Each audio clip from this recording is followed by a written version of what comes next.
inevitable.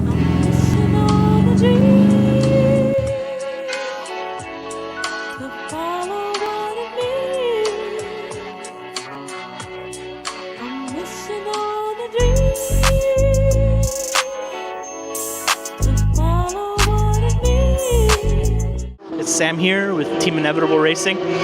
We are here at the beautiful Thunderhill Raceway in Willows, California.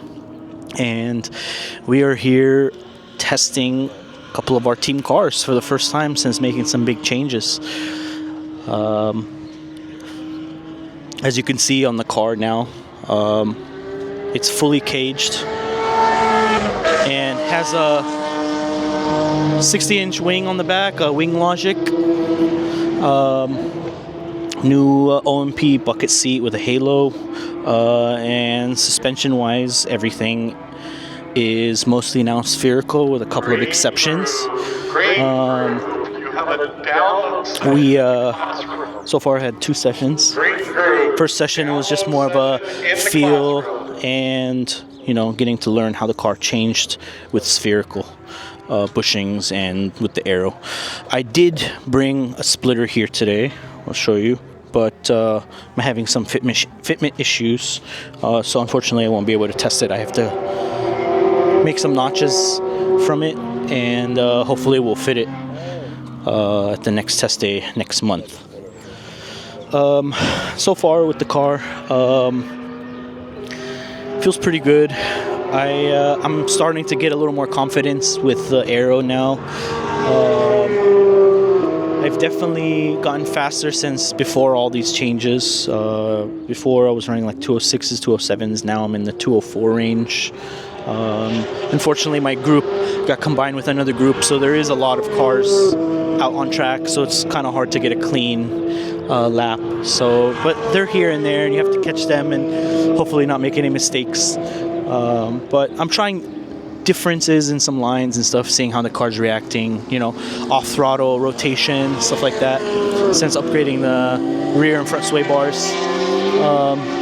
And also just wondering what it's going to feel like next time with the splitter, if it's going to even make a difference or not. I'm kind of between, running it and not running it. But definitely have been noticing it in some areas on the track. I'm for sure going a little faster than before. Probably most likely thanks to the wing. We did have some issues with shifting. I am having issues with the lower gears, like 2nd and 4th gears. When I shift too fast, it grinds, and I notice it gets worse later in the sessions when it heats up.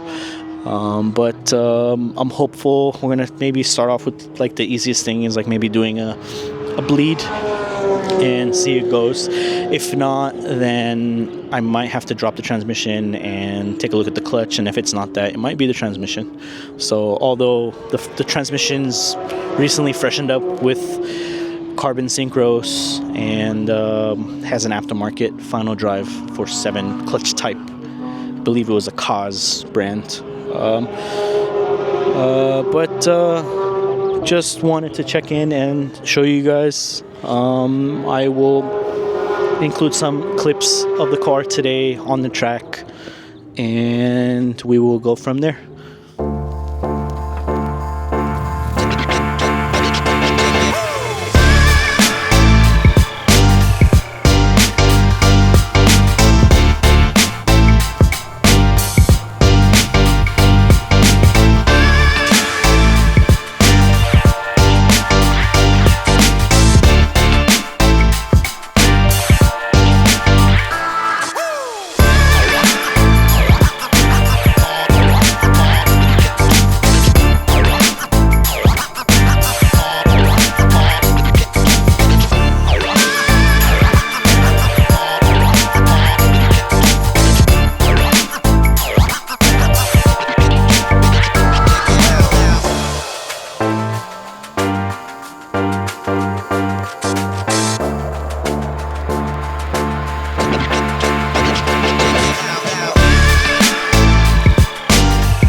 dash or on your thing, but I can plug it in.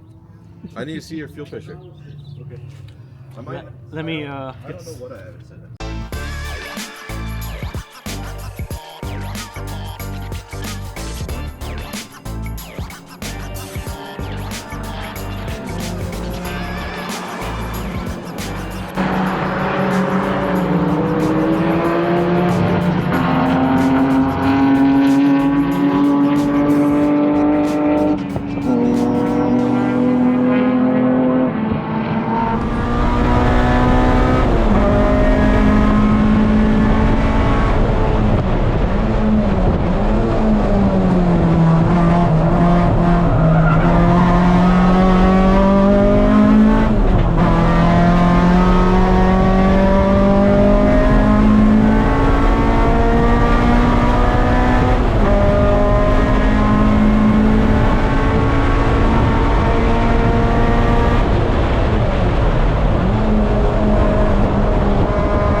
Guys, this is Sam back at you. A couple days post race, as you could see, car's back in the garage, already on jack stands. I last spoke to you after a couple of sessions at the last test day at Thunderhill.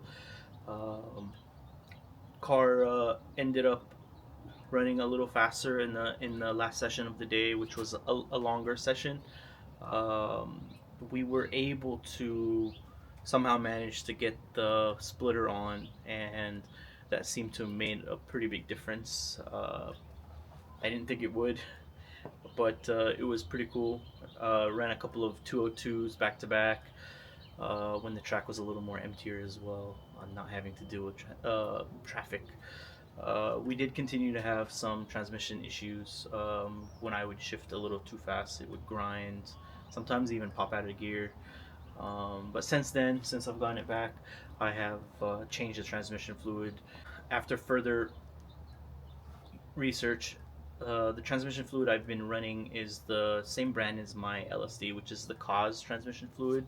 It's a 80 weight 90, and amazing, but the only thing is that it's mineral based because it is a clutch type LSD, as they advised me to run.